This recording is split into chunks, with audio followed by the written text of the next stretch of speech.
यहाँ पर प्रारंभ हुआ, उसके बाद दर्शनार्थियों के लिए दर्शन यहाँ पर खोल दिए गए और 24 घंटे ये दर्शन चलेंगे। आज रात्रि 12 बजे तक यहाँ पर दर्शन रहेगा। 12 बजे के बाद महाप्रभु शिव का भी कार्यक्रम यहाँ पर किया जाता है और सुबह 4 बजे तक चलता है।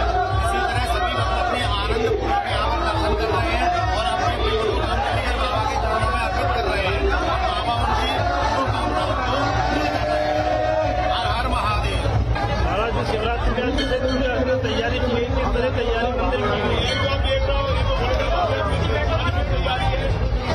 कोई नहीं करता, खुद करते हैं। 2 दिन पहले व्यवस्था सब छिल्ली में होती है और 24 घंटे में व्यवस्था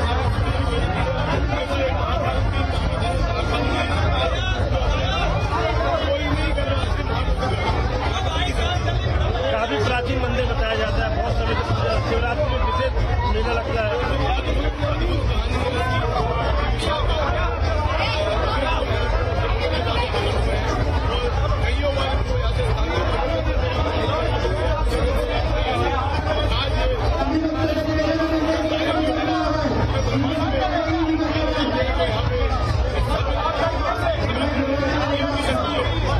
देर रात से तैयारियां चल रही है, देर रात से भक्तों हुए थे। भक्तों की सुरक्षा का दर्शन करने के क्या इंतजाम किए गए हैं? ये तो क्या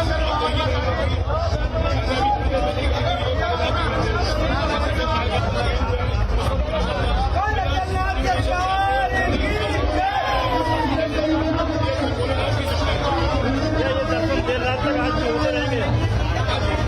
एक बात और मैं बताता हूँ,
शिवरात्रि पहाड़ी मंदिर आए हैं, क्या मांगना है, क्या कामना मांगना? बस भोले बाबा से यही मांगना है कि वो साथ रहे और कुछ भी नहीं चाहिए। बस भोले बाबा साथ है, सब कुछ मिल जाएगा।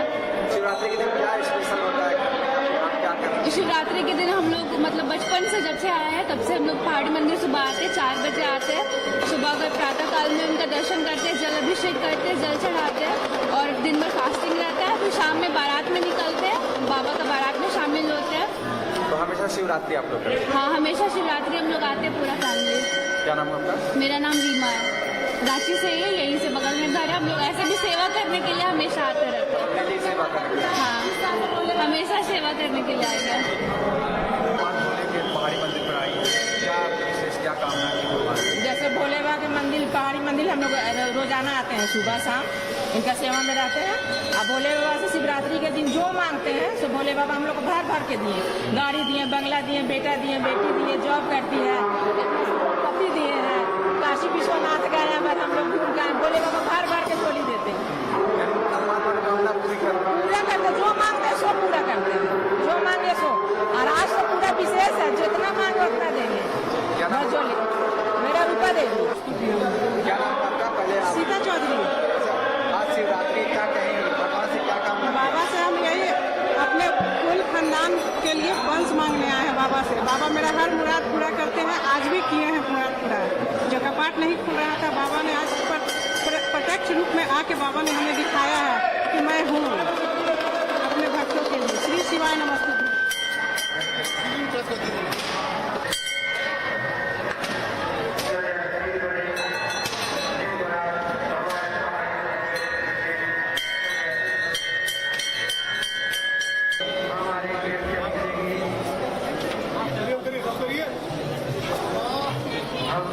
सभी का आभार व्यक्त करते हैं।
पहाड़ी मंदिर आई हैं, क्या कहना चाहेंगे? आज शंकर जी और पार्वती जी का विवाह हुआ। आज के दिन हम लोग मंदिर आते ताकि अपनी मनोकामनाएं पूरी हो, और हम लोग हमेशा आते हैं, हम लोग हमेशा यहाँ पूजा करते हैं क्योंकि पहाड़ी मंदिर बहुत ज़्यादा बहुत अच्छा प्लेस है। भगवान से यहाँ जो भी मन्नत मांगते हैं वो पूरा होता है। हमेशा आना होता है? हाँ, हमेशा लोग यहाँ आते हैं। अनु आज शिवरात्रि है, हम लोग पूजा करने आए भगवान शंकर। आज शिवरात्रि है, मंदिर में पूजा करने आए भगवान शंकर से क्या कामना की है आप लोग? बिल्कुल, आज बहुत ही सुंदर दिन है। सभी भक्तजन जो है अपना मनोकामना लेकर के भगवान शिव के पास पूजा अर्चना करने के लिए आए हैं। काफी शुभ मुहूर्त है, लोगों में काफी चहल पहल दिख रहा है। भक्तजन काफी खुशी है। भगवान शिव भी अपनी कृपा जो है सभी भक्तजनों पर बनाए रखे, सभी लोगों पे अपना दया दृष्टि बनाए रहे, सबका कल्याण हो। ये हम सभी का भगवान से यही विनती रहेगा, प्रार्थना रहेगा कि सभी का कल्याण होते रहे। अभिनय कुमार दुबे।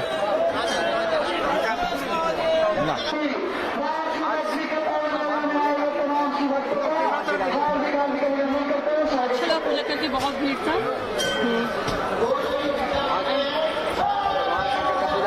हाँ, अच्छे से कर लिया।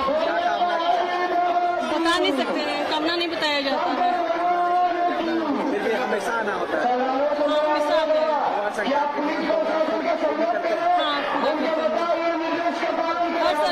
में सब सुख और शांति रहे, कहीं कोई घटना, कहीं कोई दुख ना आए। तो कहाँ से लोग आते हैं? यहाँ पूरे विश्व से लोग आते हैं। कोई अभी अहमदाबाद से आए हुए हैं, कोई जलंधर से आए हुए हैं, कोई बेंगलोर से आए हुए हैं, कोई चंडीगढ़ से आए हुए हैं, कोई दिल्ली से आए हुए हैं। तो पूरी व्यवस्था की गई है? पूरी व्यवस्था की गई है। आपका नाम? मेरा नाम रितु ठाकुर। कहाँ से आए? हम लोग दिल्ली से आए हैं। तो बताइए किसने आज यहाँ पे आया? आज हमने बड़े सालों से हम लोग प्लान कर रहे थे कि हम जो शिवरात्रि के अवसर पर शंकराचार्य जी आएंगे, लेकिन कभी हो नहीं पाया क्योंकि हस्बैंड बिजी रहते हैं, वो सुप्रीम कोर्ट लॉयर हैं केशव ठाकुर।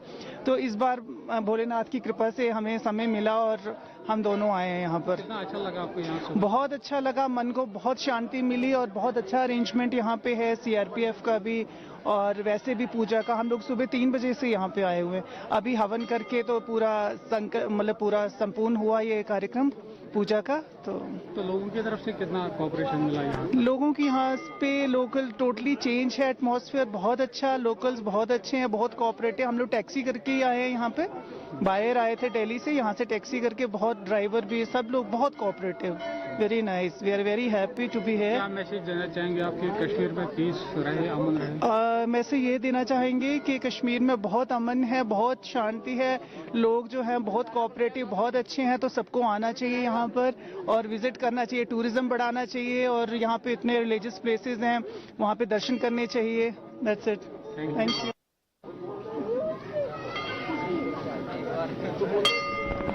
मैं बोलूँगा, क्या बोल रहे हैं? आ जाओ। आपका नाम? सानवी शर्मा, जम्मू। बताइए किस लिए आज आप यहाँ पे आए? आज महाशिवरात्रि है, सबको पता है, तो महाशिवरात्रि में पूजा करने के लिए हम सब यहाँ पे आए हैं कश्मीर में। वैसे भी हमारे अभी छुट्टियाँ चल रही हैं, तो हमने सोचा था कि महाशिवरात्रि की पूजा करने के लिए यहाँ पे आएंगे। हम सुबह कोई 4 बजे से यहाँ पे आए हैं एंड पूजा चल रही है हमारी। बस तो क्या क्या मांगा आज? मेरे पेपर्स ऐसे चल रहे थे, तो पेपर्स अच्छे आए, नंबर अच्छे आए एंड हर जगह सुख शांति रहे, पीस रहे एंड घर परिवार सबके फल फूल रहे। यहाँ पे आके बहुत अच्छा लगा, मौसम भी बहुत अच्छा है अभी के लिए एंड व्यू बहुत प्यारा है यहाँ का एंड वही फिर हर हर महादेव।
सा संगठन है आप लोग का, क्या कर रहे हैं आज? शिव गंगा दैनिक प्रभात फेरी के नाम से हम लोगों का प्रातः काल प्रतिदिन, जाड़ा हो, गर्मी हो, बरसात हो, कुछ भी हो, लगभग 25 साल से लगातार ये हम लोगों की प्रभात फेरी चलती है।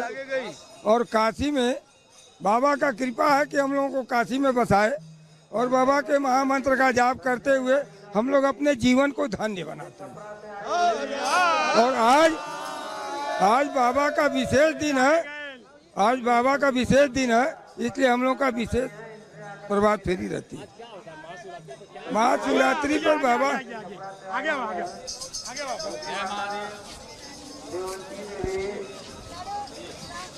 कहाँ से आए आप? इलाहाबाद प्रयागराज से सर। क्या नाम है आपका? अखिलेश शर्मा। कहाँ से आप आए? प्रयागराज से। प्रयागराज से। आज क्या खास है यहाँ पे? आज प्रभु भोलेनाथ शिवरात्रि के उपलक्ष्य में आए दर्शन करने बाबा विश्वनाथ जी के। परिवार सहित? जी परिवार सहित है। बोला मम्मी को। काशी का तो सर बहुत महत्व है, काशी बाबा का तो बहुत महत्व है, उसमें उन्हीं के दर्शन प्राप्त करने के लिए आए हैं। नहीं अभी जा रहे हैं, दर्शन करने जा रहे हैं सर जी।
देखिए मैं तो मुझे याद नहीं कितने वर्षों से आता हूँ, पर भोलेनाथ की बड़ी कृपा है कि हर साल मुझे बुलाते हैं और हमेशा मैं एक ही बात कहता हूँ, देश में सुख हो, शांति हो, समृद्धि हो तो देश आगे बढ़े, दुनिया के ताकतवर देशों के सामने बड़ा हमारा देश खड़ा हो।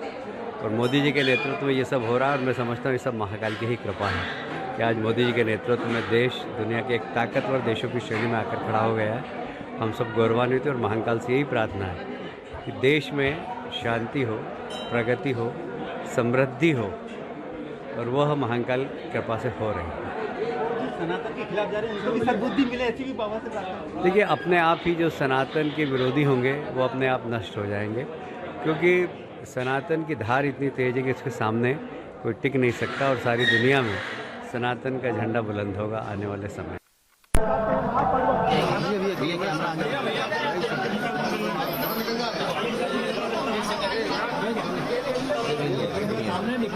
नहीं अभी नहीं है।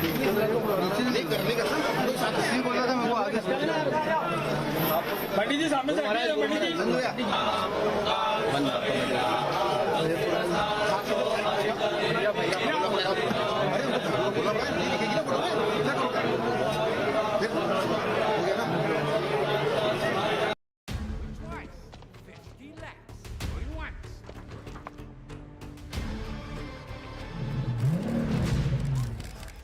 सिग्नेचर जो दूर से नजर आए,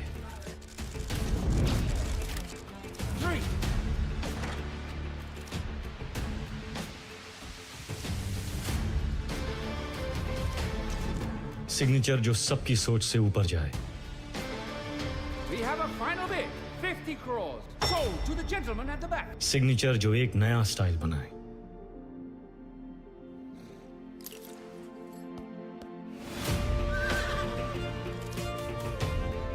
My style, my signature, a premium product from Dilbag.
वहाँ चलेगा, पीछे पूरी लाइट आ जाएगी। यहाँ से लो, स्पीकर आ जाएगा।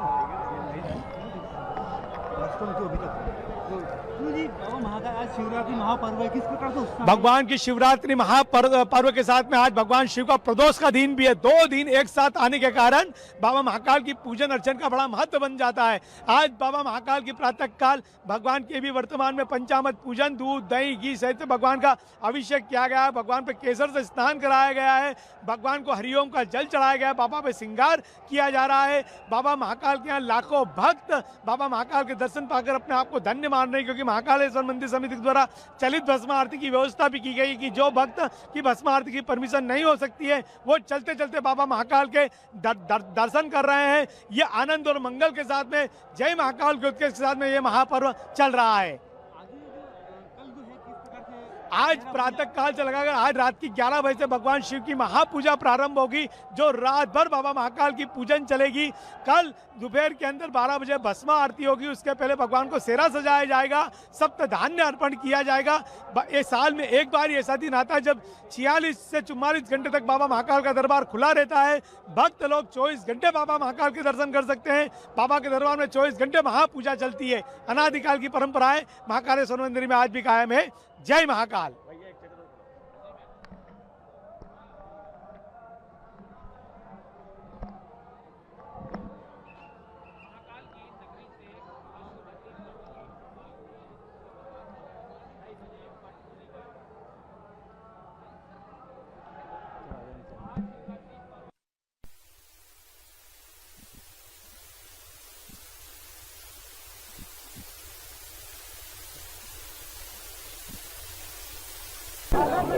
जी आज आप कहाँ आए थे, क्यों आए थे और क्या किया है?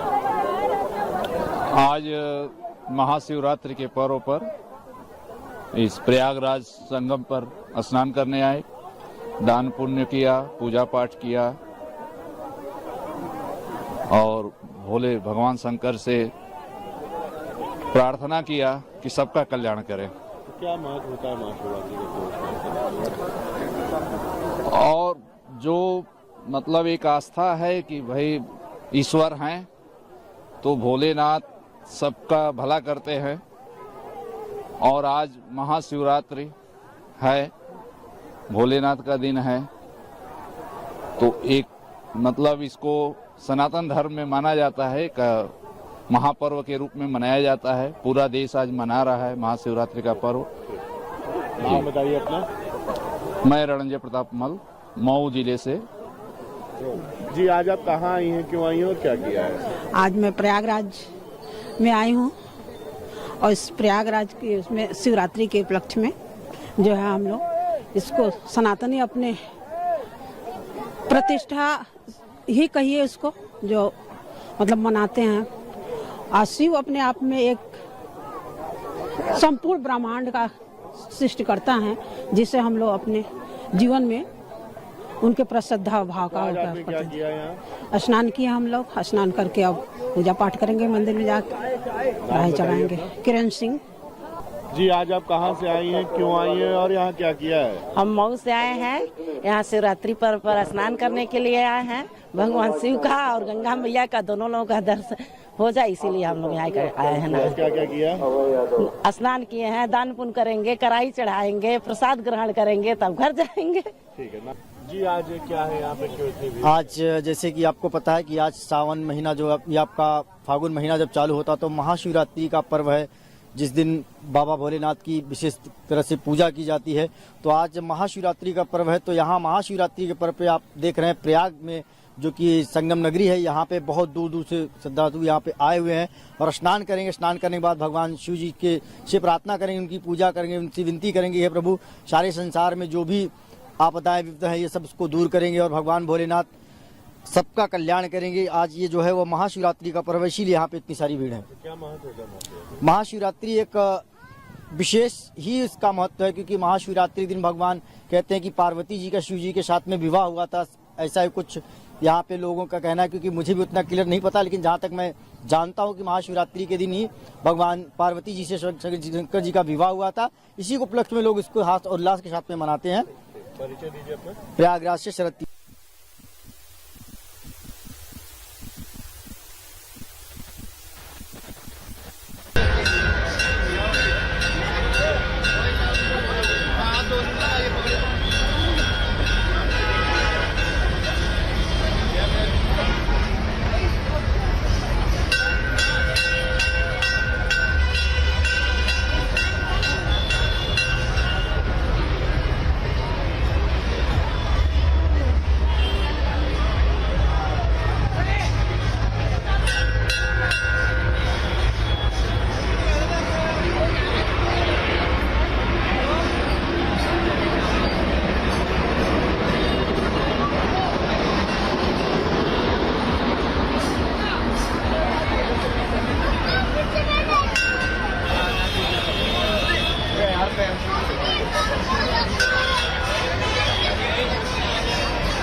मेरा नाम सृष्टि है। कितने बजे आप मंदिर आ गए? आज महाशिवरात्रि है, कितना शुभ दिन होता है आपका? बहुत शुभ दिन होता है। सुबह 4 बजे से लाइन में लगी हुई हूँ, 4 बजे निकल गई थी। कैसे आप सुबह जल्दी आ कैसे गए? बाबा ने बुला लिया तो आ गए, बाबा की इच्छा थी। क्या महत्व है? शिवरात्रि का मेरे लिए बहुत बड़ा महत्व है। मैं शिव जी को बहुत मानती हूँ हर चीज में। कुछ भी होता है, अच्छा होता है, बुरा होता है, तो शिव जी हमेशा साथ ही होता है। तो शिवरात्रि मेरे लिए बहुत ज्यादा मायने रखती है। साक्षी। क्या महत्व है? आज महाशिवरात्रि है। आज महाशिवरात्रि है। आज भोले बाबा को बहुत दूर दूर से भक्त आ रहे हैं जल चढ़ाने के लिए। हम भी सुबह 5 बजे से लाइन में लगे हुए हैं। हमारे अब दर्शन हुए, छोटे बच्चे को लेकर हम साथ आए, हमें बहुत अच्छा लगा। मंदिर में आकर बहुत अच्छे दर्शन हुए। हर हर महादेव।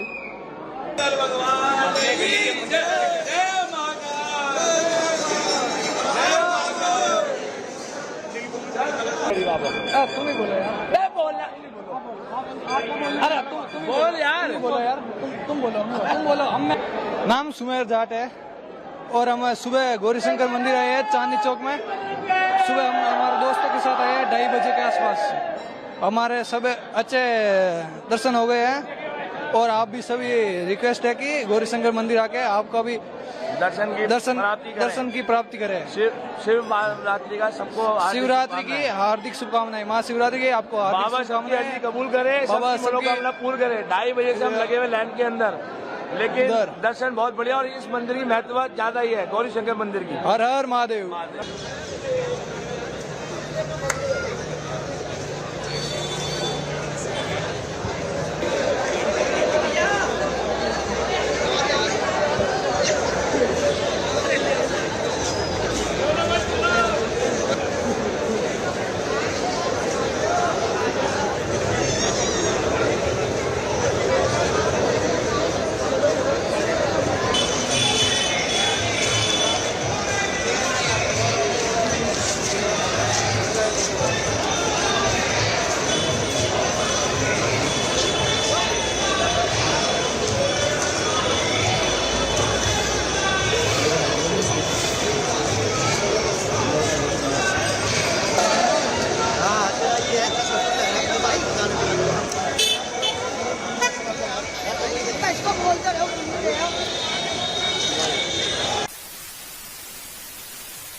मेरा नाम सुमिता जैन है, मैं भुवनेश्वर से हूँ। तो बताइए, जो आप जागरण जो करते हैं महाशिवरात्रि के लिए, यहाँ महाशिवरात्रि यहाँ पे हरिहर का मंदिर है और एक साइड में हरि है और एक साइड में हर है और यहाँ की महिमा अलग ही है।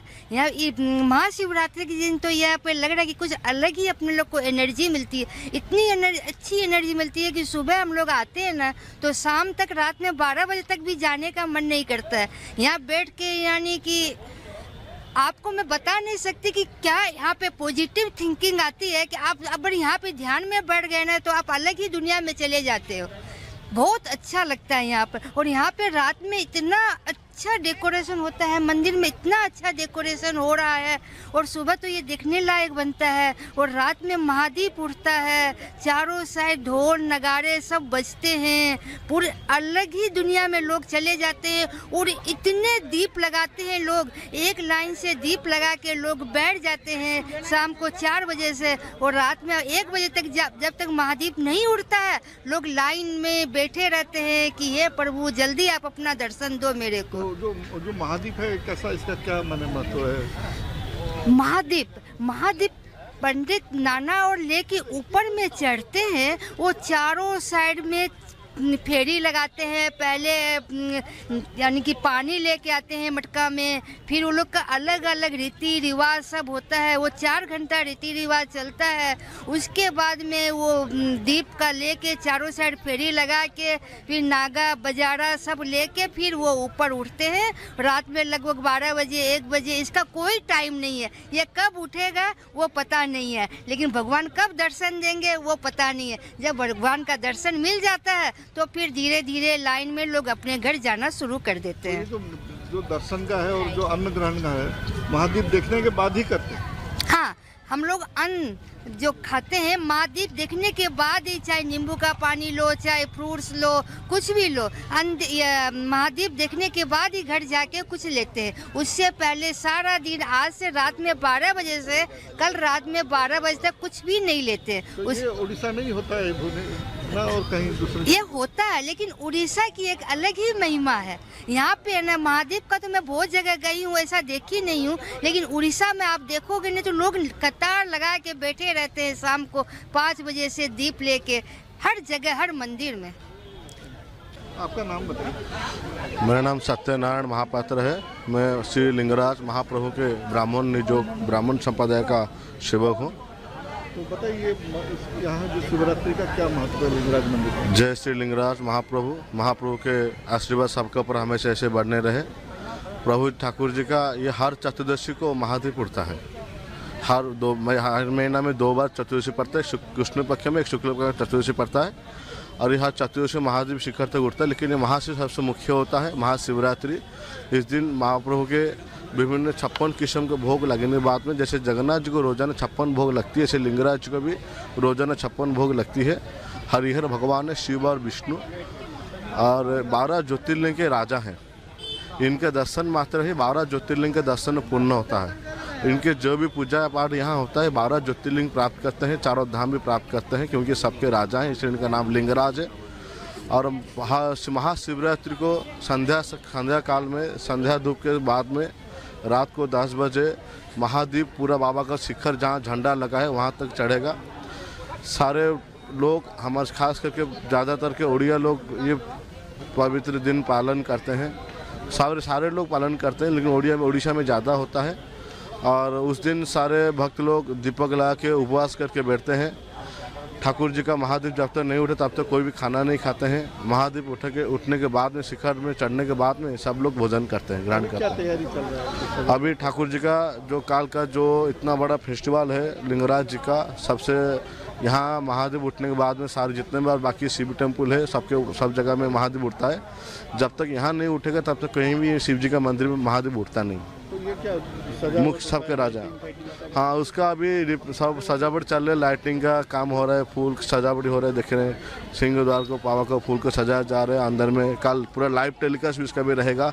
सारे संसार के जितने पूरे भारतवर्ष लोग इसको देख पाएंगे। पूरा लाइव टेलीकास्ट कल हो रहा है।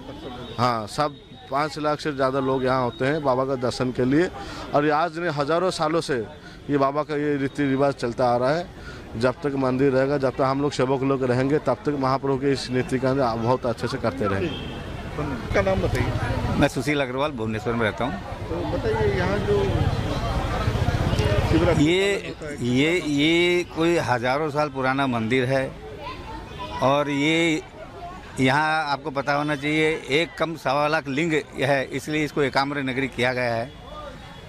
और इस सावन के महीने में हो या ये महाशिवरात्रि को यहाँ लाखों भक्त जो आते हैं जल चढ़ाते हैं और रात को 10 बजे दिन भर वो लोग पूरा जागर करते हैं, पूरा उपवास रहते हैं, जल भी नहीं पीते हैं और रात को 10 बजे दीपक उठने के बाद ही वो उनका जो जल ग्रहण करते हैं।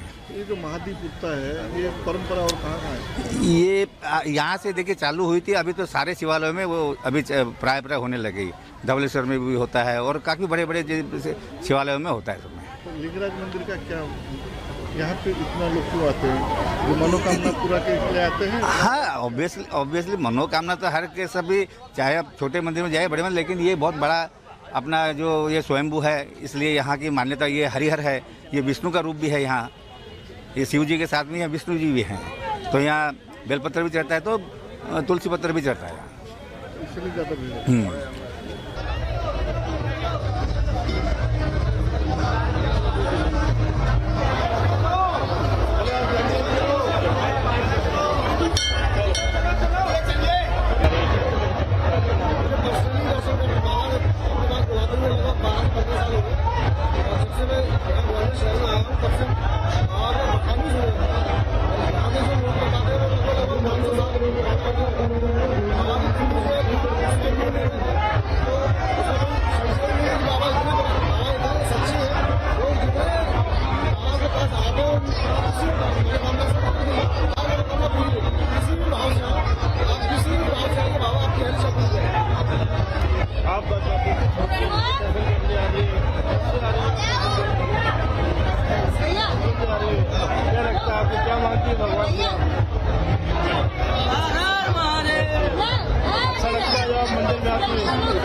शिवरात्रि के दिन विशेष पूजा अर्चना होती है, मनोकामना होती है।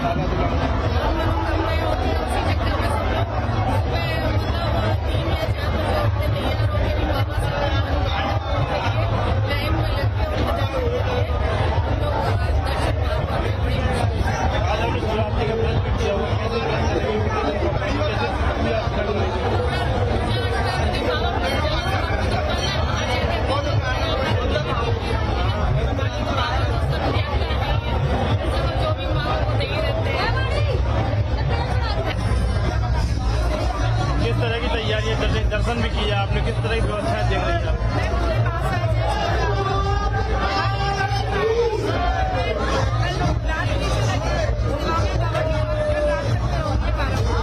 क्या लगता है आपको महिलाओं को किस तरह व्यवस्था की है? दर्शन महिलाएं बच्चे परेशान हो रहे हैं।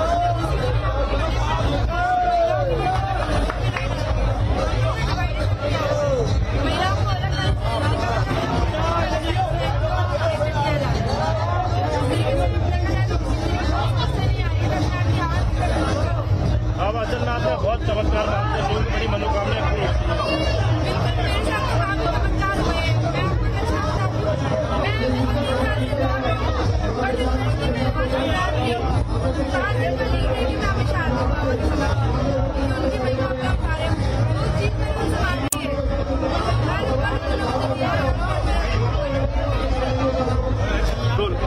जी किस तरह की व्यवस्था की गई है मंदिर परिसर में आज?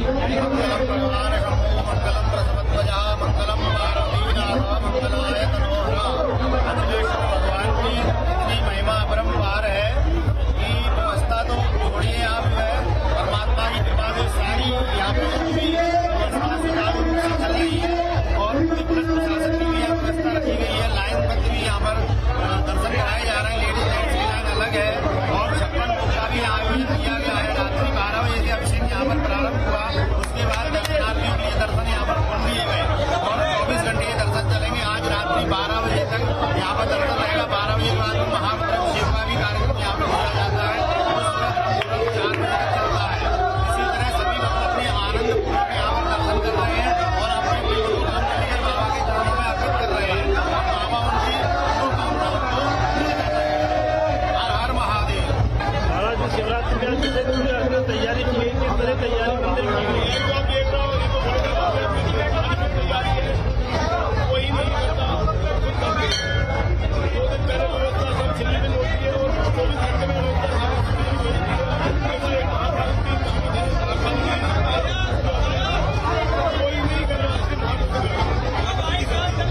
काफी प्राचीन मंदिर बताया जाता है, बहुत समय से शिवरात्रि में विशेष मेला लगता है।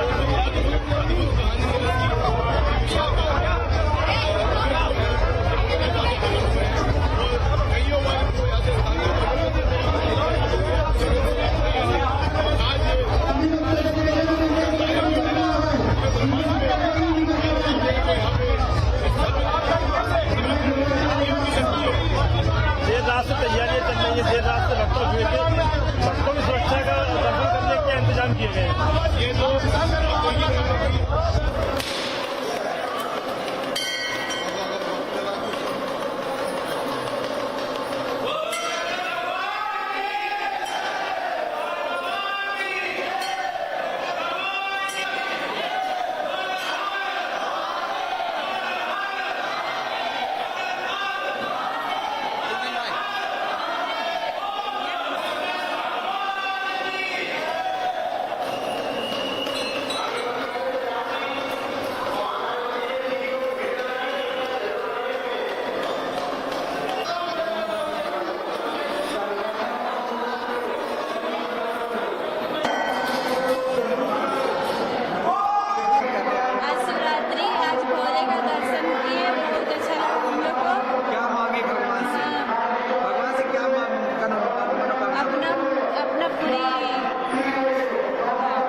शिवरात्रि पहाड़ी मंदिर आए हैं, क्या मांगना है, क्या कामना है? बस भोले बाबा से ही मांगना है कि वो साथ रहे और कुछ भी नहीं चाहिए, बस भोले बाबा साथ है, सब कुछ मिल जाएगा। शिवरात्रि के दिन क्या स्पेशल होता है, आप क्या करें? शिवरात्रि के दिन हम लोग मतलब बचपन से जब से आए हैं तब से हम लोग पहाड़ी मंदिर सुबह आते हैं, 4 बजे आते हैं, सुबह अगर प्रातः काल में उनका दर्शन करते हैं, जल अभिषेक करते हैं, जल चढ़ाते हैं और दिन भर फास्टिंग रहता है, फिर शाम में बारात में निकलते हैं, बाबा का बारात में शामिल होते हैं। तो हमेशा शिवरात्रि आप लोग करते हैं? हाँ, हमेशा शिवरात्रि हम लोग आते हैं, पूरा फैमिली। क्या नाम है आपका? मेरा नाम रीमा है, रांची से ही है, यहीं से बगल में घर है। हम लोग ऐसे भी सेवा करने के लिए हमेशा आते रहते हैं। सेवा करने? हाँ, हमेशा सेवा करने के लिए आएगा। पहाड़ी मंदिर पर आई क्या विशेष, क्या कामना की? जैसे भोले बाबा के मंदिर, पहाड़ी मंदिर हम लोग रोजाना आते हैं, सुबह शाम इनका सेवा में रहते हैं। अब भोले बाबा से शिवरात्रि के दिन जो मांगते हैं तो भोले बाबा हम लोग को भर भर के दिए, गाड़ी दिए, बंगला दिए, बेटा दिए, बेटी दिए, जॉब करती है, पति दिए हैं, काशी विश्वनाथ गए हैं, हम लोग घूम गए, भोले बाबा भर भर के झोली देते हैं, पूरा करते, जो मांगते सो पूरा करते हैं, जो मांगे सो। और आज तो पूरा विशेष है, जितना मांगे उतना देंगे। झोली मेरा रूपा देवी। क्या नाम आपका? पहले सीता चौधरी। आज शिवरात्रि क्या कहेंगे, भगवान से क्या कामना? बाबा से हम यही अपने कुल खानदान के लिए वंश मांगने आए हैं बाबा से। बाबा मेरा हर मुराद पूरा करते हैं, आज भी किए हैं मुराद पूरा। जो कपाट नहीं खुल रहा था, बाबा ने आज प्रत्यक्ष रूप में आके बाबा ने हमें दिखाया है कि मैं हूँ अपने भक्तों के लिए। श्री शिवाय नमस्तुभ्यं।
हैं, क्या कहना चाहेंगे? आज शंकर जी और पार्वती जी का विवाह हुआ था। आज के दिन हम लोग मंदिर आते हैं ताकि अपनी मनोकामनाएं पूरी हो, और हम लोग हमेशा आते हैं, हम लोग हमेशा यहाँ पूजा करते हैं क्योंकि पहाड़ी मंदिर बोल जाता है बहुत अच्छा प्लेस है। भगवान से यहाँ जो भी मन्नत मांगते हैं वो पूरा होता है। हमेशा आना होता है? हाँ, हमेशा हम लोग यहाँ आते हैं। अनु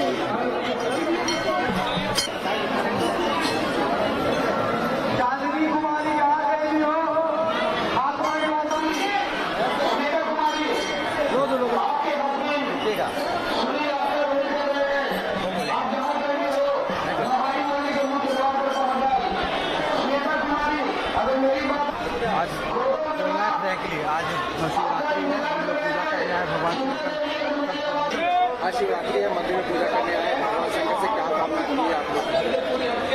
बिल्कुल, आज बहुत ही सुंदर दिन है। सभी भक्तजन जो है अपना मनोकामना लेकर के भगवान शिव के पास पूजा अर्चना करने के लिए आए हैं। काफी शुभ मुहूर्त है, लोगों में काफी चहल पहल दिख रहा है। भक्तजन काफी खुशी है। भगवान शिव भी अपनी कृपा जो है सभी भक्तजनों पर बनाए रखे, सभी लोगों पे अपना दया दृष्टि बनाए रहे, सबका कल्याण हो। ये हम सभी का भगवान से यही विनती रहेगा, प्रार्थना रहेगा कि सभी का कल्याण होते रहे। अभिनय कुमार दुबे।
मैं तो भवानी शंकर व्यास। आज शिवरात्रि है, शिवरात्रि का पर्व क्यों मनाया जाता है, क्या परंपरा है? आज महाशिवरात्रि है। महाशिवरात्रि को पर्व इसलिए मनाया जाता है, बाबा भोलेनाथ की और माँ पार्वती की आज शादी का उत्सव है, इसलिए महाशिवरात्रि का पर्व मनाया जाता है, जो कि भारत में पूरे हर्षोल्लास के साथ मनाया जाता है। यहाँ बाबा तारकेश्वर मंदिर में भी पूरे उत्साह के साथ ये पर्व मनाया जाता है। यहाँ भक्तों को किसी प्रकार की कोई असुविधा नहीं होती है। यहाँ जल की पूरी व्यवस्था है, जलपात्र की पूरी व्यवस्था है। भक्त लोग कतारबद्ध तरीके से आते हैं, सेवा करते हैं। किस तरह का महत्व है शिवरात्रि को? कितने प्रहर की पूजा होती है? किस विशेष महत्व 4 पहर की पूजा का है। 24 घंटे में 8 पहर होते हैं, 4 पहर दिन के, 4 पहर रात्रि के। रात्रि के 4 पहर की विशेष पूजा होती है, इसका विशेष महत्व है, विशेष फल प्राप्त होता है इससे। जो भक्त जो आ रहे हैं, दूर दूर से आ रहे हैं, कितनी आस्था आपको नजर आ रही है? पूरी छोटी काशी है। बाबा तारकेश्वरनाथ के प्रति भक्तों की पूरी आस्था है, भक्तों का बहुत भाव है बाबा के प्रति। यहाँ आज तक हमने जिसको भी देखा, कभी किसी को निराश नहीं देखा। जी, हर आदमी की मनोकामना यहाँ पूर्ण हुई है।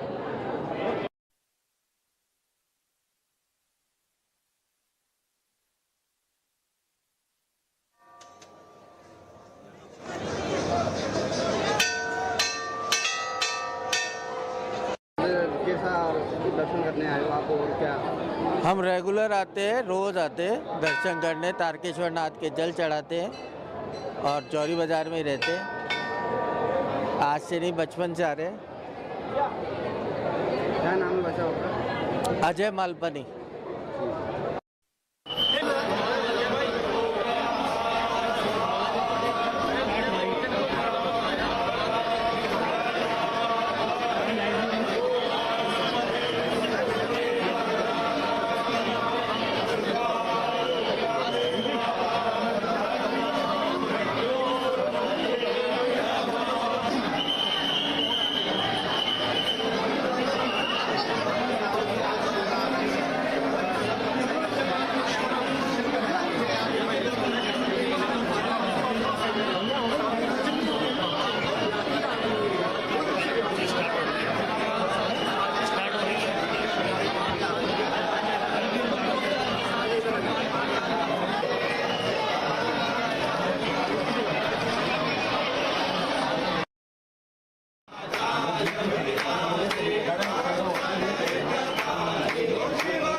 बहुत भीड़ था।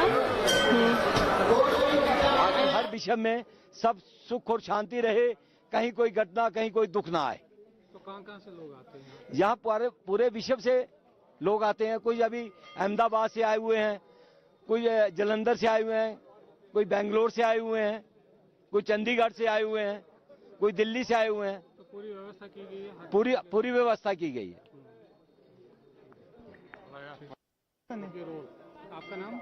मेरा नाम रितु ठाकुर। कहाँ से आए? हम लोग दिल्ली से आए हैं। तो बताइए किसने आज यहाँ पे आया? आज हमने बड़े सालों से हम लोग प्लान कर रहे थे कि हम जो शिवरात्रि के अवसर पर शंकराचार्य जी आएंगे, लेकिन कभी हो नहीं पाया क्योंकि हस्बैंड बिजी रहते हैं, वो सुप्रीम कोर्ट लॉयर हैं केशव ठाकुर।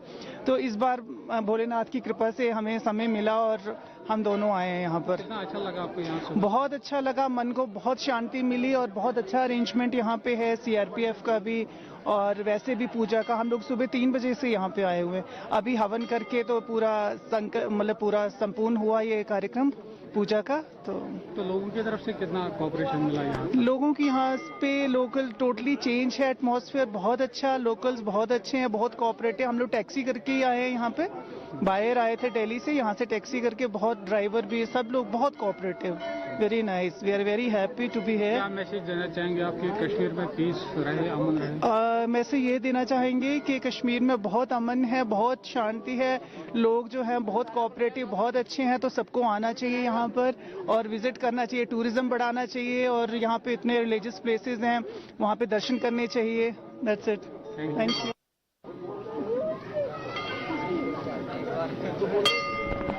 मैं बोलूँगा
महंत भवानी शंकर व्यास। आज शिवरात्रि है, शिवरात्रि का पर्व क्यों मनाया जाता है, क्या परंपरा है? आज महाशिवरात्रि है। महाशिवरात्रि को पर्व इसलिए मनाया जाता है, बाबा भोलेनाथ की और माँ पार्वती की आज शादी का उत्सव है, इसलिए महाशिवरात्रि का पर्व मनाया जाता है, जो कि भारत में पूरे हर्षोल्लास के साथ मनाया जाता है। यहाँ बाबा तारकेश्वर मंदिर में भी पूरे उत्साह के साथ ये पर्व मनाया जाता है। यहाँ भक्तों को किसी प्रकार की कोई असुविधा नहीं होती है। यहाँ जल की पूरी व्यवस्था है, जल पात्र की पूरी व्यवस्था है। भक्त लोग कतारबद्ध तरीके से आते हैं, सेवा करते हैं। किस तरह का महत्व है शिवरात्रि को, कितने प्रहर की पूजा होती है, किस किस विशेष महत्व 4 पहर की पूजा का है। 24 घंटे में 8 पहर होते हैं, 4 पहर दिन के, 4 पहर रात्रि के। रात्रि के 4 पहर की विशेष पूजा होती है, इसका विशेष महत्व है, विशेष फल प्राप्त होता है इससे। जो भक्त जो आ रहे हैं, दूर दूर से आ रहे हैं, कितनी आस्था आपको नजर आ रही है? पूरी छोटी काशी है। बाबा तारकेश्वर नाथ के प्रति भक्तों की पूरी आस्था है, भक्तों का बहुत भाव है बाबा के प्रति। यहाँ आज तक हमने जिसको भी देखा, कभी किसी को निराश नहीं देखा जी, हर आदमी की मनोकामना यहाँ पूर्ण हुई है।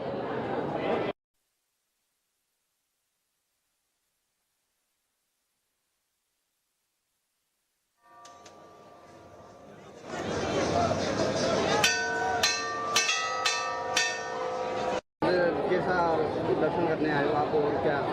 हम रेगुलर आते हैं, रोज़ आते हैं दर्शन करने, तारकेश्वर नाथ के जल चढ़ाते हैं और चौरी बाजार में ही रहते हैं। आज से नहीं, बचपन से आ रहे हैं। क्या नाम है बच्चा आपका? अजय मालपनी।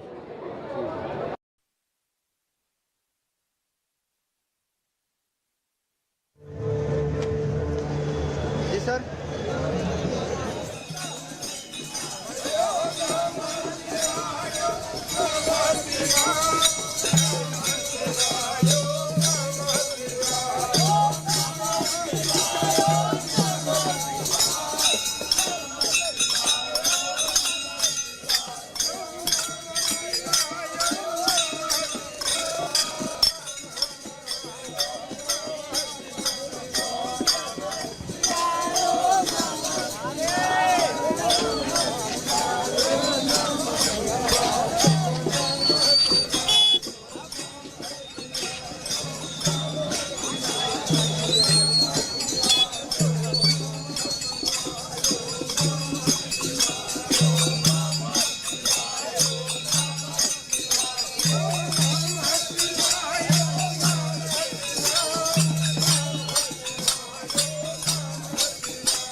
संगठन है आप लोग, क्या कर रहे हैं आज? शिव गंगा दैनिक प्रभात फेरी के नाम से हम लोगों का प्रातः काल प्रतिदिन, जाड़ा हो, गर्मी हो, बरसात हो, कुछ भी हो, लगभग 25 साल से लगातार ये हम लोगों की प्रभात फेरी चलती है।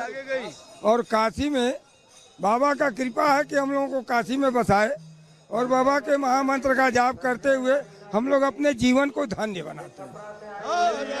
और आज बाबा का विशेष दिन है, आज बाबा का विशेष दिन है, इसलिए हम लोग का विशेष प्रभात फेरी रहती है। महाशिवरात्रि पर बाबा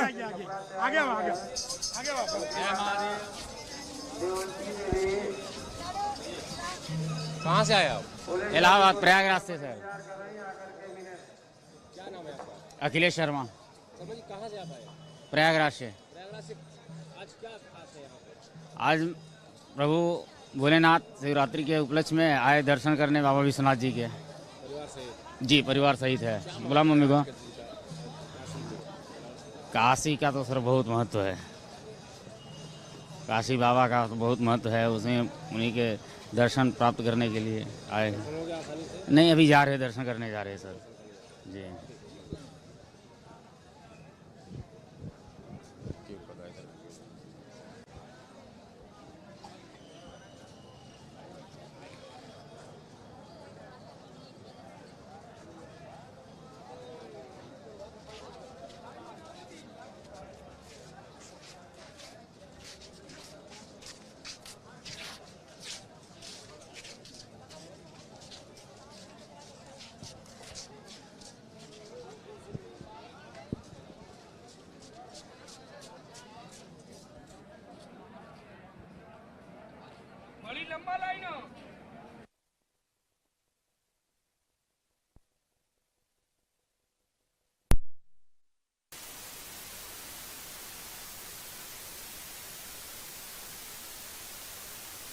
Dig into really big Mexican bowls at California Burrito with real fresh ingredients, real grilling in real Mexican style. Visit California Burrito store in Noida and Ghaziabad to enjoy flat 50% off with code PTFLAT50. Conditions apply.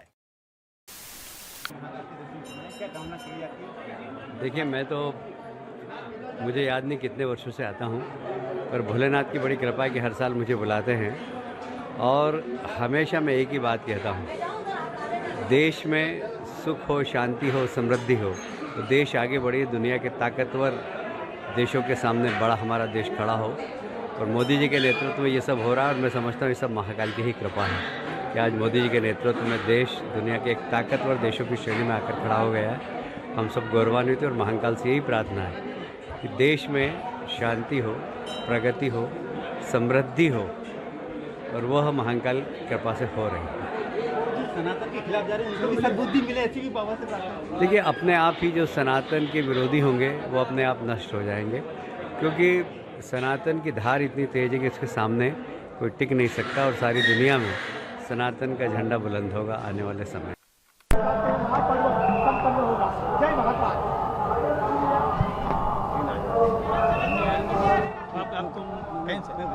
वहाँ चलेगा, पीछे पूरी light आ जाएगी, यहाँ से लोग speaker आ जाएगा।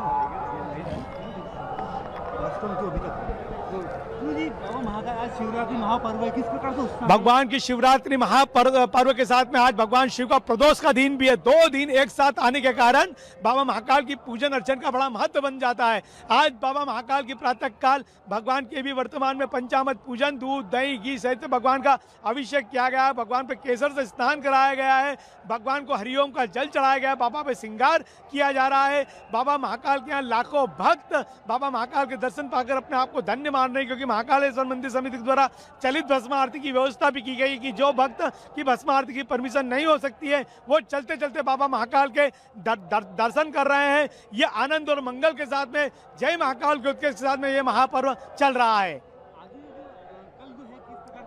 आज प्रातः काल से लगाकर आज रात की 11 बजे से भगवान शिव की महापूजा प्रारंभ होगी, जो रात भर बाबा महाकाल की पूजन चलेगी।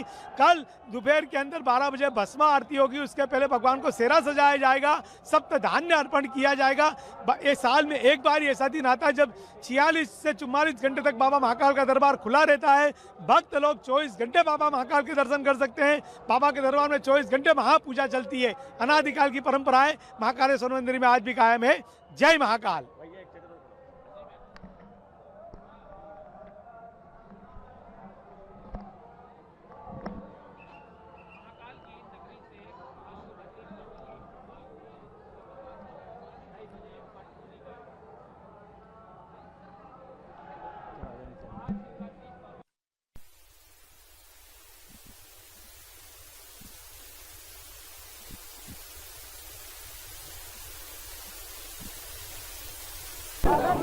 जी, आज आप कहाँ आए थे, क्यों आए थे और क्या किया है? आज महाशिवरात्रि के पर्व पर इस प्रयागराज संगम पर स्नान करने आए, दान पुण्य किया, पूजा पाठ किया और भोले भगवान शंकर से प्रार्थना किया कि सबका कल्याण करें। तो क्या महत्व होता है महाशिवरात्रि के? और जो मतलब एक आस्था है कि भाई ईश्वर हैं तो भोलेनाथ सबका भला करते हैं, और आज महाशिवरात्रि है, भोलेनाथ का दिन है, तो एक मतलब इसको सनातन धर्म में माना जाता है, एक महापर्व के रूप में मनाया जाता है। पूरा देश आज मना रहा है महाशिवरात्रि का पर्व। नाम बताइए अपना। मैं रणजय प्रताप मल, मऊ जिले से। जी, आज आप कहाँ आई हैं, क्यों आई हैं और क्या किया है? आज मैं प्रयागराज में आई हूँ और इस प्रयागराज के उसमें शिवरात्रि के उपलक्ष्य में जो है हम लोग इसको सनातनी अपने प्रतिष्ठा ही कहिए उसको, जो मतलब मनाते हैं। और शिव अपने आप में एक संपूर्ण ब्रह्मांड का सृष्टि करता है, जिससे हम लोग अपने जीवन में उनके प्रश्रद्धा भाव का स्नान किए हम लोग। स्नान करके अब पूजा पाठ करेंगे, मंदिर में जाकर राह चलाएंगे। किरण सिंह जी, आज आप कहाँ से आई हैं, क्यों आई हैं और यहाँ क्या किया है? हम मऊ से आए हैं, यहाँ शिवरात्रि पर्व पर स्नान करने के लिए आए हैं। भगवान शिव का और गंगा मैया का दोनों लोगों का दर्शन हो जाए, इसीलिए हम लोग यहाँ आए हैं ना। क्या क्या किया? स्नान किए हैं, दान पुण्य करेंगे, कढ़ाई चढ़ाएंगे, प्रसाद ग्रहण करेंगे, तब घर जाएंगे। ठीक है ना जी। आज क्या है यहाँ पे, क्यों इतनी भीड़? आज जैसे कि आपको पता है कि आज सावन महीना जो ये आपका फागुन महीना जब चालू होता तो महाशिवरात्रि का पर्व है, जिस दिन बाबा भोलेनाथ की विशेष तरह से पूजा की जाती है। तो आज महाशिवरात्रि का पर्व है, तो यहाँ महाशिवरात्रि के पर्व पे आप देख रहे हैं प्रयाग में जो कि संगम नगरी है, यहाँ पे बहुत दूर दूर से श्रद्धालु यहाँ पे आए हुए हैं और स्नान करेंगे। स्नान करने के बाद भगवान शिव जी के से प्रार्थना करेंगे, उनकी पूजा करेंगे, उनसे विनती करेंगे, हे प्रभु सारे संसार में जो भी आपदाएं विपदा है ये सब उसको दूर करेंगे और भगवान भोलेनाथ सबका कल्याण करेंगे। आज ये जो है वो महाशिवरात्रि का पर्व है, इसीलिए यहाँ पे इतनी सारी भीड़ है। क्या महत्व है? महाशिवरात्रि एक विशेष ही इसका महत्व है, क्योंकि महाशिवरात्रि दिन भगवान कहते हैं कि पार्वती जी का शिव जी के साथ में विवाह हुआ था। ऐसा ही कुछ यहाँ पे लोगों का कहना है, क्योंकि मुझे भी उतना क्लियर नहीं पता, लेकिन जहाँ तक मैं जानता हूँ कि महाशिवरात्रि के दिन ही भगवान पार्वती जी से शंकर जी का विवाह हुआ था। इसी को उपलक्ष्य में लोग इसको हाथ और उल्लास के साथ में मनाते हैं। परिचय दीजिए अपना। प्रयागराज से शरद।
डाल रहा हूँ।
चलो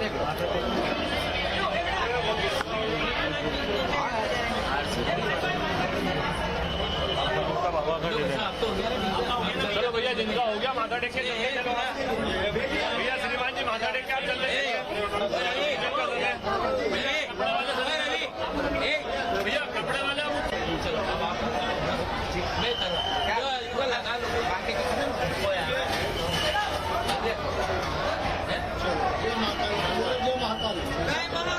जय श्री महाकाल।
ओम त्र्यंबकं यजामहे सुगंधिं पुष्टिवर्धनम् उर्वारुकमिव वन्दनं मृत्योर्मुक्ते यमामृतात् सर्वे भवन्तु सुखिनः सर्वे सन्तु निरामया सर्वे भद्राणि पश्यन्तु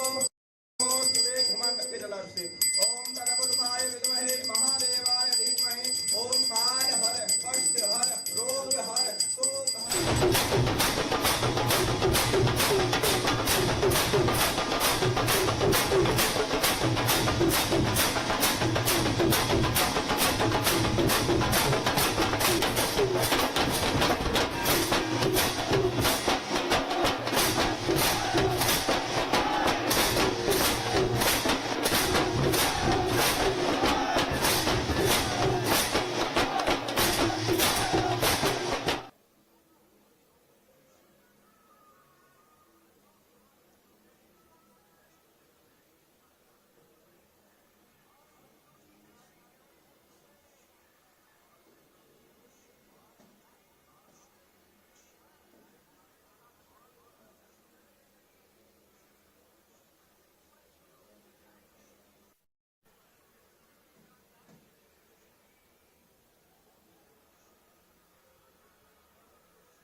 turn to you first. Under the leadership of the Prime Minister and your efforts to break stereotypes, to lead major government missions under your ministry, investing in women's empowerment, investing in adolescent girls, and in articulating, India is articulating a paradigm shift towards women-led development. There's legislative representation at local levels and parliament coming. And we've seen at the international stage, India's presidency of the G20, for example, this shining through. And in fact, if I'm not mistaken, just last month at the World Economic Forum, you announced a new Alliance for Global Good, Gender Equity and Equality. So I wonder, Minister, if you could please share with us why and how has women-led development become such a priority for India's policy making domestically and on the international stage? I think, Shambi, what is important is to reflect on the journey thus far. For too long, the agenda of women was differentiated upon and limited to a silo of policymakers, as though only a specific department, a specific desk is to look at the ease of living for women, the opportunities for women, the ambitions of women. The narrative was so distinct that women, very coyly so, allowed the use of the word aspiration and not the word ambition, so that no one feels threatened. I also feel that what has helped the cause of women, and I use that word judiciously, is the fact that we have a man at the helm now who not only talks about equality, but delivers it. In 2014, when Prime Minister Modi came to office, what was the legacy that he had inherited from a female point of view? 110 million families and women in them did not have an individual household toilets. Girls were dropping out because they did not have access to menstrual hygiene products or did not have a separate toilet in their school. 10 years ago, issues like cancer of the breast were not openly discussed because somebody presumed that it is not to be culturally as a part of conversations in everyday family life or administrative life, meant to be propagated or meant to find a solution which was holistic in nature and was not in any way not responding to the diversity of our demography. What Prime Minister Modi inherited is a 4-decade-old lag in issues of nutrition for women and children. What Prime Minister Modi inherited was a legacy where women particularly and their security did not have an emergency response service in India. Now, in the past decade, he has delivered on all those fronts. For the first time in every police station in our country, there is a women's help desk. In every district of my country, there is an anti-human trafficking unit. In every district of our country, we have a one-stop service center where we ensure that women get help from medical personnel, from police, from lawyers. Free aid is given, a short stay home is made, working women hostels are made, homes for destitute women are made. 35 million pregnant women got a cash transfer into their bank accounts so that they could get vaccinated and they could have an institutional engagement for delivery of the child. We created a platform which serviced 1.4 million nutrition centers through 2.2 million workers and helping 100 million beneficiaries, of which 75 million are children below the age of 6, 25 million are lactating mothers, and every month in our country, those 75 million children get measured as per World Health Organization standards. We run the largest nutrition program in the world. What Prime Minister Modi also runs is the largest health program in the world. We all know with our experience, especially in gender, that when there is a capital crunch in a community or there's a capital crunch in a family, the woman's health becomes a non-starter issue. women tend to either not medicate or self-medicate because they have constrained resources. Prime Minister Modi has created Ayushman Bharat, which now services 100 million families, in which there are close to 500 million citizens, 27,000 hospitals across the country, 1,900 diseases. And what is the outcome? 2014, before that, cancer of the breast, in terms of even testing for it, let alone treating it, was not a public agenda of conversation. In the past just 5 years, we have seen that over 200 million women have had themselves screened, have had footfalls in wellness centers across the country, which means Prime Minister Modi has, in his efforts, prioritized women's health. I had the privilege of serving as Minister of Education under his leadership. Our national education policy was not revised for the past 3 decades. And now that we have a new education policy for the first time in independent India, we have a gender inclusion fund which funds infrastructure for women. What is the impact? We have 263 million kids in our K-12 systems. But Prime Minister Modi also ensured that movement of credit, especially for women who want to pursue higher education, is facilitated, because most women, either in their journey of academics, were moving from one state or one city to another, or when they got married, were moving from one city to another. Because he made the credit system movable across the country, the number of women doing PhD in India has gone up by 99%. Now, I'm not even counting the fact that 43% of the STEM graduates in India are now women. I'm not even counting the fact that most of the frontline agenda work of ISRO, our space program, is led by women. I'm not saying that it is enough that I celebrate that for the first time defense schools have females enrolled into it. But what I'm extremely proud of is also that the Permanent Commission for Women in the Indian Armed Forces was given by Prime Minister Modi. Now, while those are big ticket items, Shambi, I think the details to which he has gone. India never had a menstrual hygiene program to look at menstrual hygiene waste. Prime Minister Modi even applied himself to that problem, so that aspects of menstrual hygiene are also looked into at the detail, at the ground, at the grassroots by administration. And yes, he becomes the first Prime Minister who, from the ramparts of the Red Fort, spoke about the availability of a sanitary pad at 1 rupee. Now, for a man in office to change that narrative, but also implement that policy, our appeal as his cabinet colleagues was, can we internationalize his efforts? And that is when India received the presidency of the G20, I'm extremely elated that he brought the women's agenda to the main table. We all know before that, civil society used to discuss the female agenda in W20.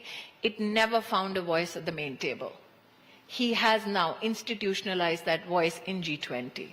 And I think that's India's message to the world, that if you're thinking of a future, you can't think of it without women and girls having an equal seat at that global table. Absolutely. Thank you so much. Thank you so much, Minister Irani. So I think just carrying to the right here now, if I may, Ms. Rayner, your road to the top has been an inspiring one. I mean, you have quite an inspiring life journey, beginning as a former care worker, working your way to the senior leadership positions and in political positions.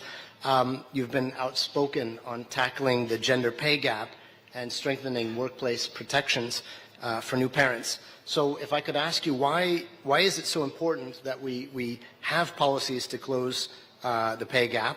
How can we get to where we need to be in terms of equal pay for equal work, and as well as, for example, care work, accurately reflecting and remunerating and fairly distributing that care work, as we see care work will only continue to grow in the future workforce. Please, Ms. Rain. Okay, thank you. And it's a pleasure to share a seat on this panel with the fellow panellists, and it's inspiring to see what the Minister has achieved and what their government is achieving, and I hope to one day be able to repay what others have done for me, because the truth is, without everyone in this room are allies because you chose to come to this event. So that's important. But it's also important that what you do outside of this room to bring the people who didn't choose to come to this event into the conversation, because to me it's not just about the journey and what that does in terms of an individual, giving them their full opportunity to reach their full potential, but it's very damaging to your economy if you don't fulfil women's full potential. It is an economic argument as much as a social argument in terms of what we're able to achieve. And everything that people do, whether it's my mum who was born in a very poor area in Greater Manchester, who was illiterate, couldn't read or write and had serious mental health problems, her potential was never captured and she wasn't given those opportunities. But skip a generation to me, who was born in very similar circumstances to my mum, and then I had some great opportunities because the state and others invested in me and gave me chances. Now, I used to be very frustrated by the feminist movement. I didn't class myself as a feminist. I thought, well, what does that mean to me? And I didn't understand the academic argument for it.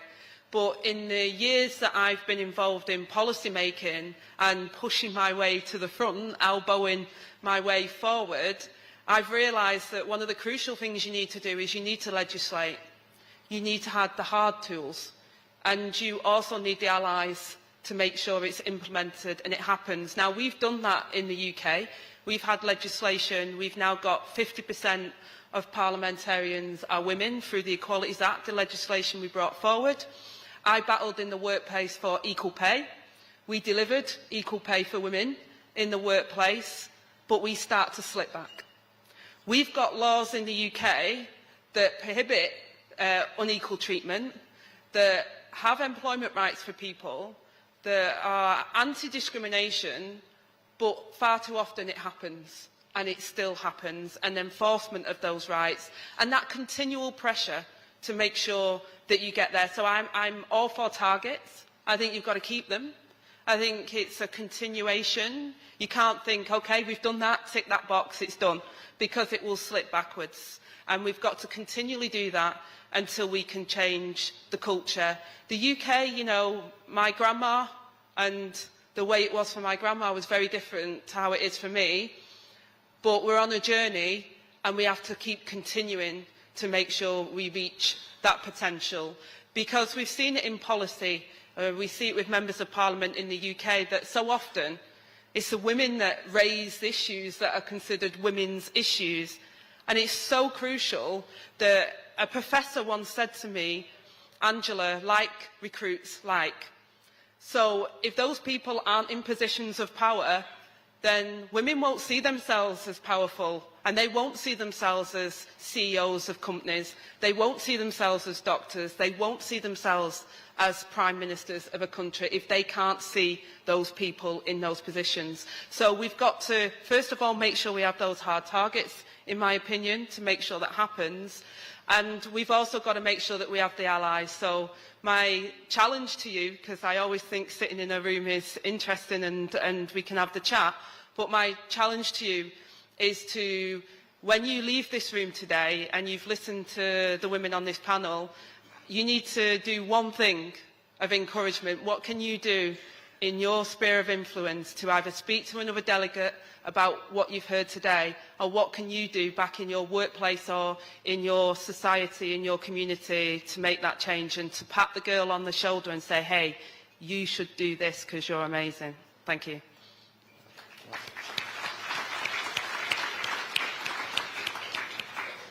Thank you very much, Ms. Reiner, very, very powerful. And now if I may turn to you, Dr. Alakija. You are obviously very well known internationally more recently in the area of access to public health and vaccines, the COVID pandemic and such. But you were sharing before that this title Chaturanga means a lot to you, and the title of this session means a lot to you. That from the age of 14 you were already engaged in organizing girls' clubs and bringing leadership opportunities to young girls. I wonder if you could share your personal journey and professional journey and how that links to the title of this session. Thank you so much, Shombi, and I want to thank Samir and the ORF for having us all here today. When he reached out to me about this session, I said that literally I could possibly write a book, many of us could, on the title of the session, From Boardroom to Global Institution. But the shame of the matter is that there are too few of us who are in the boardroom and who are heading to global institutions. And as we're here today having this conversation, you know, really honored to be here with Minister Irani, Angela and the other friends. It is very notable that there are far fewer people in this room now than there were a few hours ago. It is very notable that this topic of conversation is really considered a sort of a fringe, a sort of frivolity for many people, and they're not actually engaged in it. We talk very much about inclusion, but what really is happening in the area of women and gender, and I also try to avoid sort of women-specific conversations because I talk about us all being human. I do the same when we start to talk about things to do with race, and I say we shouldn't segregate one another, but sometimes you have to come together as powerful women that we are, as wonderful, as beautiful, as great as we all are on this panel, and we have to tell the world the truth, and we have to tell it the way it is. For me, my journey from the age of 14 was starting a little club in Ibadan, Nigeria, called the Golden Z Club, which was for disadvantaged girls. I didn't even know what I was doing, but I just knew that life had to be better. It had to be better for everybody. I was relatively privileged. I also grew up, my grandmother was the one who was illiterate. My grandmother was a single mother. She had 3 husbands and a situation because she said thank you next to the men who didn't understand that she was not about to be downtrodden and treated like a little woman in the village. She was a trader. She built the first house in her city, and she was fiery.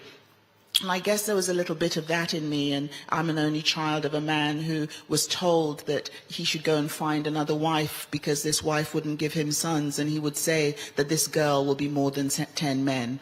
And, you know, for me, that was what inspired a lot of confidence in me. And as I have grown through my career, I'm a medical doctor. He sent me off to boarding school in England. He used all of his money to buy my very expensive voice.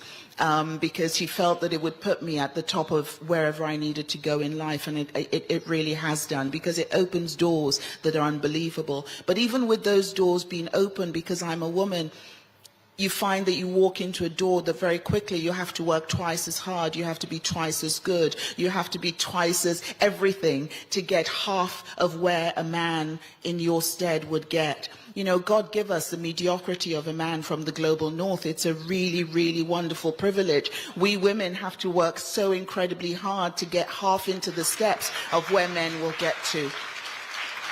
So, getting from boardroom to global institution is about, you know, we talk about inclusion, but we have to remember that what it is that women have been excluded deliberately, systematically. We've been excluded by culture, by tradition, by fragile egos, and we continue to be excluded. There's a tokenistic representation that we see nowadays where we see nowadays when certain men are put into certain positions and they say, oh, let's have a woman.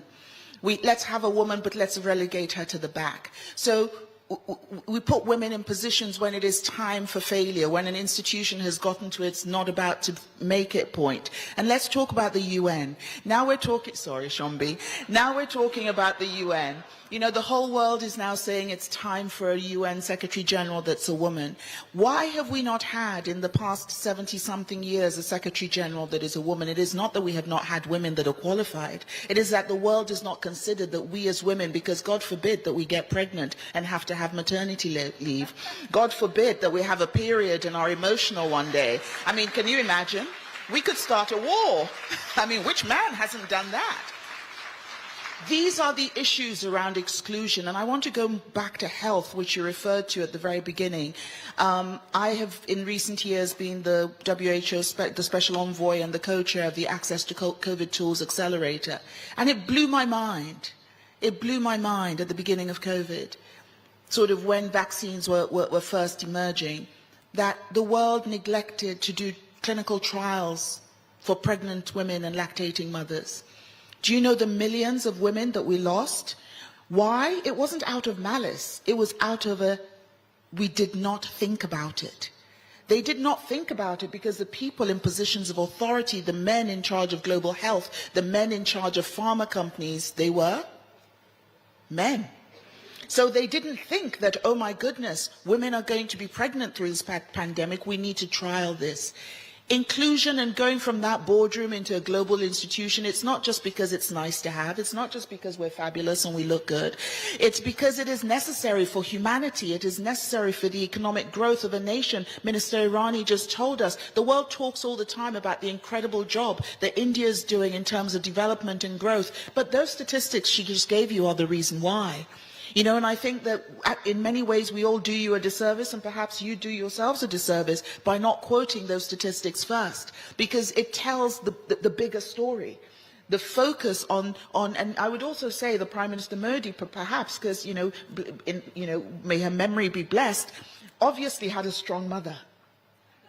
He had a strong mother, and that woman in his life, as we all saw the honor and the duty that he gave towards her in those last hours of her life, that is why you now have somebody who focuses on women in your country. I will stop there for now, but my journey, look, it's been hard won and hard fought, and it continues to be hard. It continues to be hard because I say to all the young people and all the young fellows, we have Nigeria fellows here, we have the Racina fellows, my message to all of the young ones, particularly the girls, I have a daughter that I call Princess President because I want to remind her that she's a princess and she's also a president in waiting. But my message to all of them is that I want my ceiling to become your floor, because we cannot keep on going like this. We will not get to the SDGs if we do not refocus on women. Thank you.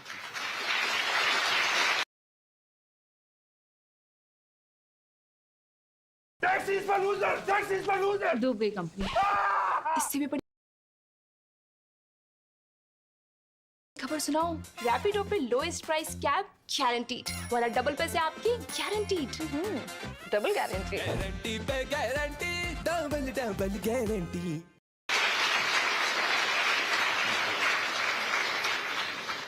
Thank you so much, Dr. Alakija. And I'm just minded that the male fragility bit, probably many have seen that movie Barbie, and I'm reminded of this, I'm Just Ken, the song. How do we deal with that male fragility as part of the story? But turning now to Ms. Springer. I think it was Bob Hope once said that a bank finances a place they'll lend you money only if you can prove that you don't need it. But now you're engaged in a different kind of venture capital. You're into deep tech, national security, and venture capital. So a leader in quite a different sphere. Could you share with us perhaps how do the issues of gender equality or lack of equality affect your business and your role within that business and your colleagues? Well, deep tech, national security, venture capital, I assumed we had solved it, so I'm not sure why I'm on this panel. No, it's a tremendous hurdle. I am frequently the only woman in the room, but it remains to me a mystery why we perceive women in policy, women in academia, women in business to be anathema to great outcomes, because we have the data to support it. We have data that shows that diverse perspectives in a room drive alpha. And I'll share a framework that we use internally at my firm, which is that we look at supervision and we look at anti-vision. Supervision is the ability to see what other people are not yet seeing. Anti-vision is the ability to see what is impossible, right? People didn't fly until we flew. People didn't go to the moon until we went to the moon.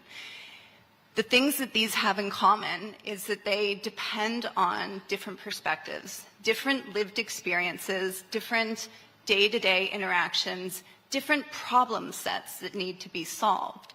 The person sitting in my seat, regardless of gender, is seeking alpha, right? Some sort of asymmetric advantage in either the financial setup of something or the moat that's going to be created by tackling a new market or bringing a new idea to bear fruit. I look for the people who are at the outlier, right? The bell curve, I don't want the middle. I'm looking for the people who have the supervision and the anti-vision. And that comes with that different experience, which is why I can't believe that we're still having this conversation, because the data shows over and over that women in the room lead to better outcomes. About 5% of venture firms in the US are led by women. 69% of venture firms in the top quartile have a female decision maker in the room. So when we talk about how to pursue better outcomes, and when we talk about how to capture better alpha, capture better ideas, capture better voices in the room, I can't believe we're still having this conversation, but we are. And women need to be included in a much more deliberate and thoughtful way. Thank you so much. And I'm just reminded of the basic economic concept of marginal products. In any sort of model, you have different inputs, and if we consider gender as one of those factors, that if you have only men in a leadership panel or something like that, the value of each one individually is quite low. So getting, gender equality is also about just getting to a point where we have equal marginal product. But so far, as you're mentioning, the value of women is incredibly high because we lack that parity. And I would like to also just mention, I would just like to note that the Secretary General did mandate absolute parity among leadership in the UN system. So the resident coordinators, for example, and all senior leadership are at, in a way, perfect parity outside of the Secretary General himself. So thank you, Ms. Springer. Turning to Ms. Bhatti, if I could note that Bangladesh has made quite remarkable progress in gender equality in the last 20 years. Maternal mortality rates have dropped considerably. Women's labor force participation rates have gone up quite a lot, education and more. Could you share some thoughts on that journey, how Bangladesh has achieved this and what challenges still remain? Thank you, Shombi. I was listening the ministers and I found it like, oh my God, I'm sitting with them and talking about women's rights. It's already achieved. It's here. Let me actually give some context in Bangladesh. First, I'll take you to the Constitution of Bangladesh. The Constitution of Bangladesh forms the basis of women's rights. Article 19, Section 1 of the Constitution guarantees equal opportunities for all citizens. Article 28, Section 1 prohibits discriminatory behavior based on religion, race, caste, place of birth, and gender. Article 28, Section 4 stipulates making special provisions for women as less advantaged section of the society. To uphold the constitutional right, we need supportive policies from the government. So under the leadership of the government, Sheikh Hasina has greatly emphasized on women political, economic and social empowerment in the Perspective Plan 2021-2041, 8 5-year plans 2020-2025, and the National Women Development Policy 2011. Furthermore, the government has implemented many action plans adroitly to achieve sustainable development goals relating to women empowerment and gender parity. The 8 5-year plan expects that men and women will get equal rights and opportunities, and women will be recognized as equal contributors to economic, social, and political development. Success in establishing women's advancement, participation of women has increased in the labor market. Their participation has greatly contributed to sustained economic growth, as you said. The recently published Workforce Census 2022 reveals the country's workforce is 7.3 crore, of which women are 2.59 crore. The number of primary school-going children has increased 1.70 crore, of whom 49.4% are girls. The introductions of stipends and school feeding program has increased enrollment in primary education. 1.30 crore students are being provided with stipends sent directly to their mother's account through MFI, which has paved the way of enhancing women's social dignity. The government has established one community clinic for every 6,000 people. So far, 14,878 community clinics have been established, and 80% of service seekers in these clinics are women and children, and 80% service givers are women as well. So Bangladesh has made commendable progress in women empowerment. Political Parties Registration Act 2020 stipulates that each party must ensure 33% of women's representation in all its committees. Unfortunately, this is far to achieve because there are lots of political parties, especially based on religion. They thought women leadership is haram or forbidden. So let's talk about some bottlenecks. Even today, in the modern developed world, parents still prefer having a boy over a girl. One long-standing reason boys have been seen as a greater blessing in that they are expected to become better economic providers during their parents' old age. However, it is time for parents to think that girls may be the better investment. According to the census, there are almost 50% of women and men in Bangladesh. Almost 100% girls are enrolled in primary schools, but 51% get married under the age of 18. Bangladesh Bureau of Statistics says the average age for marriage is 19. Then the girls disappear from education, training, and jobs. They are not on any list. They become silent workers of household chores and care work. There is no access and control over resources as they are not involved in income-generating activities. Inheritance law and practice do not let women get their fair share. So many women still need to be added to active participation in the economic sphere and at different stages. I can give you an example. The social perception of women as less capable in STEM fields, coupled with structural challenges such as safety concerns and harassment, forms a formidable barrier. Their issues prevail in urban and rural landscapes, affecting women's abilities to remain in these crucial sectors.